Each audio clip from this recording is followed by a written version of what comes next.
I mean, the reaction is going to be bad. You already see signs of it because the collapse is happening. It's just not evenly distributed.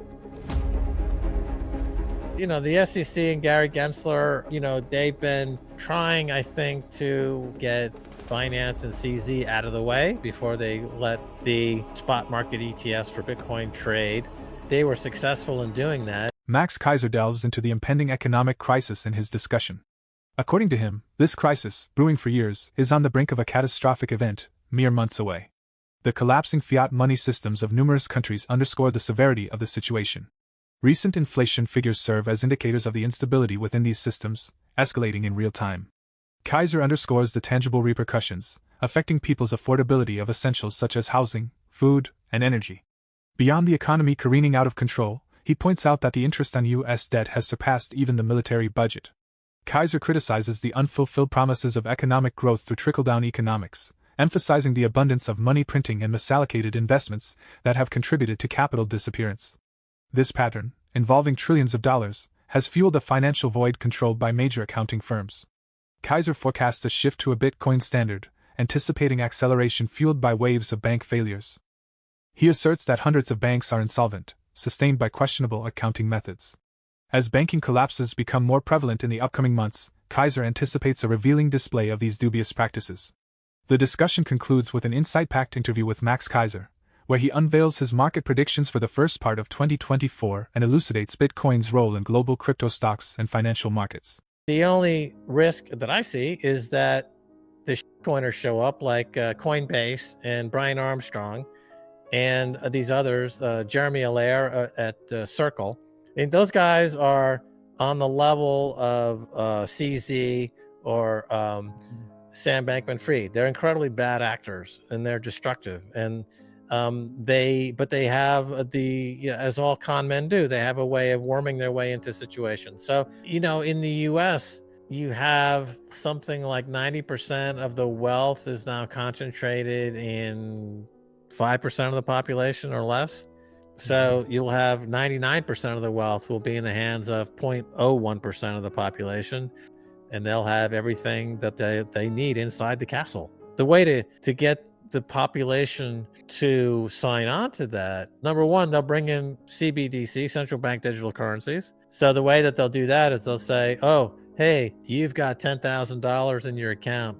We're going to convert that to a CBDC and give you 100,000 of the CBDC. And you're like, wow, that's awesome. I'll take 100,000 of your CBDC. Thank you. But, within 6 months, the purchasing power of that 100,000 in CBDC will be less than the purchasing power of the 10,000 you gave up to get the CBDC. You'll be a lot poorer because they'll print at an accelerated rate. The CBDC will be printed at 10 to 20 times the rate that they're even printing the dollar. The hard money crowd, the Bitcoin crowd, the audit the Fed crowd, the people who are saying that fiat money is really the root of the problem. If you go back to Occupy Wall Street, which was, they rightfully pinned the blame on Wall Street. Okay, I mean, because that's the root of all of the problems is the money printing. But the extension of that, the way to take it deeper is to look at what drives Wall Street, and that is the dollar and fiat money. So anyone who was doing Occupy Wall Street should be, all about getting on the Bitcoin train.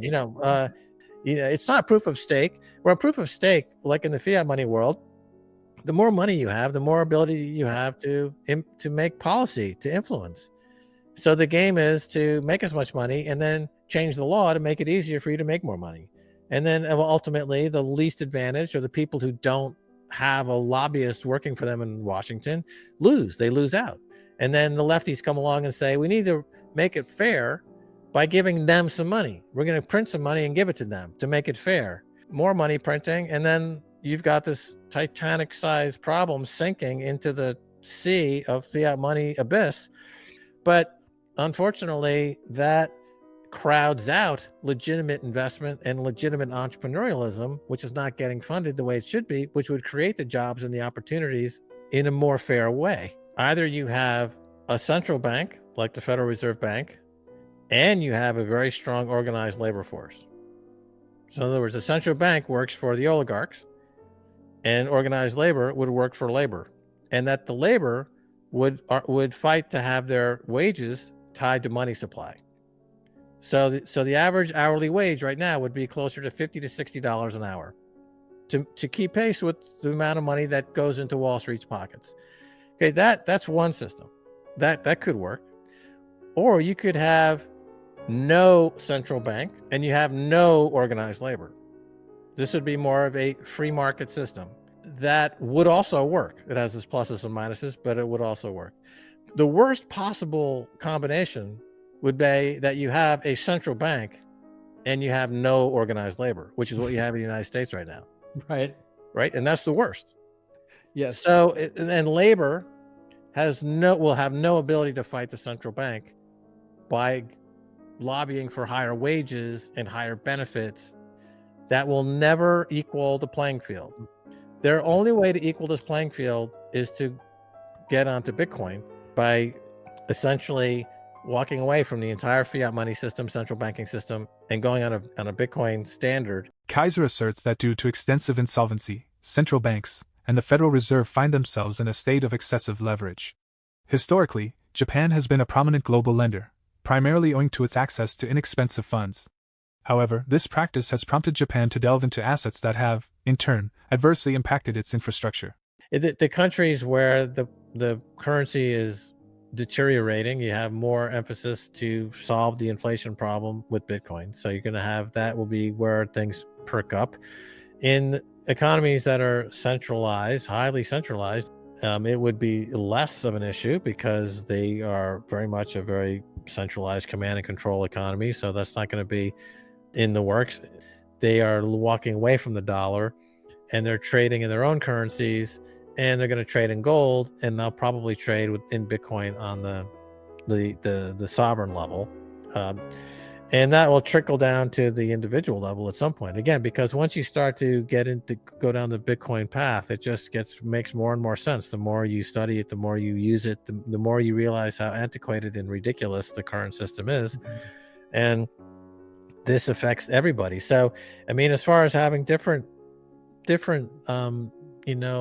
folks coming into the Bitcoin space of different political persuasions or different philosophies, ultimately, we all have faith that the Bitcoin is on its own vector. It doesn't need us, and it's taking us to a place we want to be, because nobody has any control over Bitcoin. It's on its own path. It's taking us somewhere. Keiser it was confidently predicts. really the discovery of this protocol, which is the discovery of perfect money. And that has impacted our societies and our species. I mean, you could say that the same way. Let's say the discovery of fire, had a profound impact on human. The printing press, the electric light. These things have profound impacts on us as a species, as a culture, as a population, and it changes the direction, the path that we're on. The whole thing is collapsing. It needed to be reset. So Bitcoin is that reset button. The Bank of Japan, a historically central player in global currency dynamics, is teetering on the edge of default. This precarious situation could trigger a worldwide economic downturn. Max envisions an impending economic catastrophe fueled by the collapse of fiat money systems, widespread inflation, and the specter of bank failures. He suggests that a shift to a Bitcoin standard may be imminent as the world confronts this looming crisis at the outset of the first quarter of 2024. Max contends that the assurances given by the Federal Reserve and central banks have rung hollow, resulting in excessive money printing and a proliferation of ill-advised investments. In the wake of a recent surge in inflation, Max argues that a return to the status quo is unlikely. The economy, according to him, has spun out of control, with the United States grappling with a mounting debt crisis. Max presents two grim possibilities: hyperinflation or a deflationary depression. In either scenario, the overall quality of life deteriorates.